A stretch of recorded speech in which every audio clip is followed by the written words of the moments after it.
त्र्यंबकेश्वर नगर परिषदेच्या नुकताच पार पडलेल्या निवडणुकीत प्रभाग क्रमांक 4 मधून भारतीय जनता पार्टीचे उमेदवार कैलास कोंडाजी चोथे यांनी सलग दुसऱ्यांदा दणदणीत विजय मिळवलाय।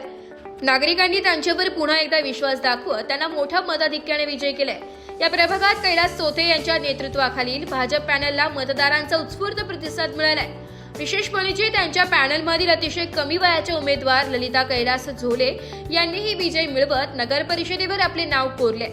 तरुण नेतृत्वाला संधी देण्याची मतदारांची भूमिका या निकालातून स्पष्ट झाली आहे। विजयानंतर प्रभागात जल्लोषाचे वातावरण होते।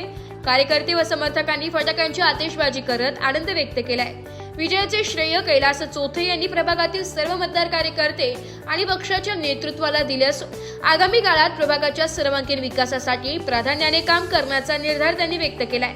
सगळ्यात प्रथमतः मी सगळ्या माझ्या मतदार बंधू भगिनींचा आभार मानेल आणि माझी पुतणी माझ्या बरोबर जी उमेदवार होती, आज तिची त्र्यंबक नगरपालिकेच्या इतिहासामध्ये अशी नोंद झालेली आहे का सर्वात कमी वयाची नगरसेविका म्हणून तिचं वय आता 22 पण कंप्लीट नाहीये।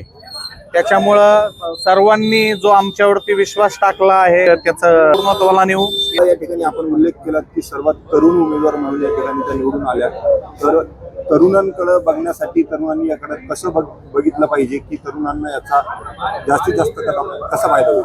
तरुणांच्या ज्या काही कुठल्या जे काही समस्या आहेत, ज्या काही समस्या असतील त्या ताई एकदम जोमाने काम करून त्या सोडवतील हा मला तिच्यावरती विश्वास आहे पूर्णतः।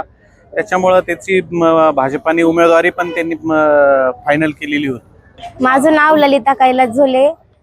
मी इंदिरानगर प्रभाग क्रमांक 4 मधून उमेदवारी केली। मला सर्वांनी खूप साथ दिली, त्यांचे सर्वांचे मनापासून आभार मानते। अशी साथ पुढे पण द्या। मी तुमची सर्वांची काही जी अडचण काय असेल ती मनापासून पूर्ण करेल। सर्वांची तर मनापासून आभार मानते। छान वाटतंय की सर्वांनी माझ्या म्हणजे एवढ्या कमी वयात मला सपोर्ट दिला, माझ्यावर विश्वास ठेवला की मी पुढे जाऊन मी त्यांची कामे करेल। त्याच्याबद्दल सर्वांचे खूप खूप आभार। रिपोर्ट नाशिक लोकशाही न्यूज नाशिक।